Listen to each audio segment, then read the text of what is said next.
Hello. In this video, I'm going to show you guys how to find a given angle measure, like this question mark angle right here. We're going to find that angle measure knowing that these lines are parallel and that we know some algebraic expressions for these two angles right here. So our process is going to be 5 different parts. The first part is to name the angle pair that's given. So the angle pair that we have variables for, that's what we're looking for, the angle pair. And these two are corresponding angles. So that's the answer to part A. So part A is corresponding angles, and you can just abbreviate it CA. Now the relationship is different from the name. The relationship for all corresponding angles when the lines are parallel is that they're equal. Okay, so this is the relationship. They're either equal or they're 180. Supplementary.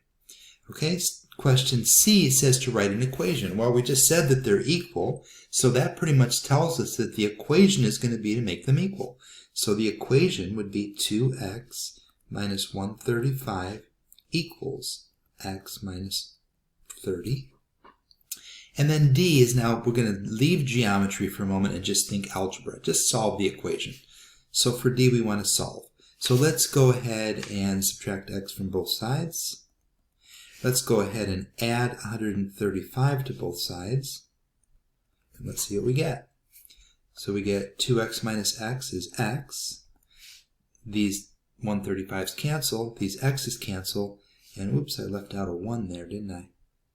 And that 135 minus 30 is 105. So x is 105. Now it's not 105 degrees. It's just the variable so far. The degrees would be if we plug it in. Let's go ahead and do that. Let's plug it in. Because the next step is to find this angle over here, but we can't find this angle if we don't know any angles. And we know now that once we have any angle in any of the 8 angles in this diagram, we can find any other angle that we want.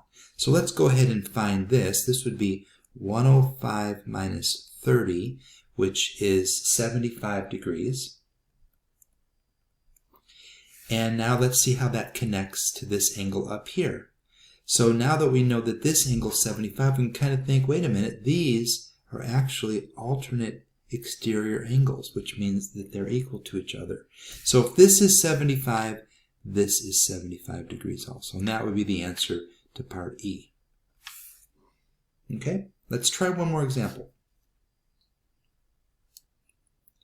Okay. So let's look at an example now that looks like a hashtag, and we're going to use this, and it's got 2 pairs of parallel lines in it. We have to figure out which pair of parallel lines is actually important here. So notice that the 2 lines are formed by, I'm just going to give these a name just for a minute so we can talk about this. Let's call this L and M. Those would be the 2 lines, and then the transversal is, let's just call this one T for transversal. And this line here, let's call this S, actually has nothing to do with those 2 lines. So this line is almost, you can almost think of it, it's not there to confuse you, but it's there to help you sort out what to focus on. All right, so we don't want to focus on the S. We want to focus on the other 2 lines, the M and the N being cut by a transversal T.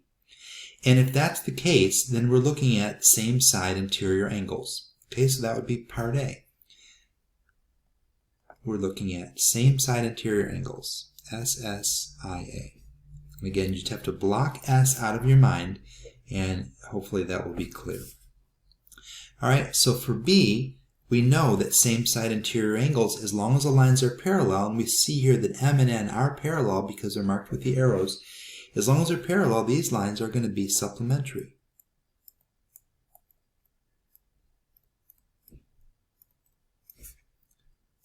So we can set up an equation. Now that we've said that they're supplementary, that means that these 2 angles add up to 180. So that's going to be my equation. 13x plus 23x equals 180.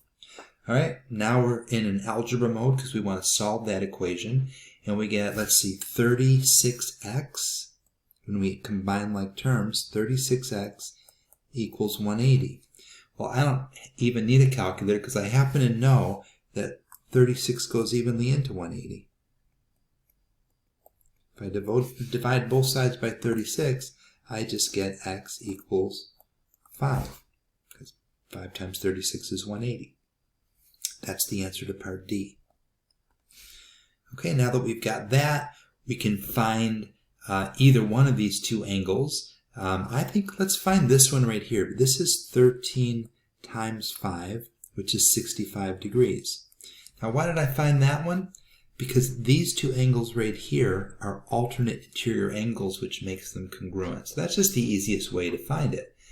I know that if this one's 65, then this one's 65.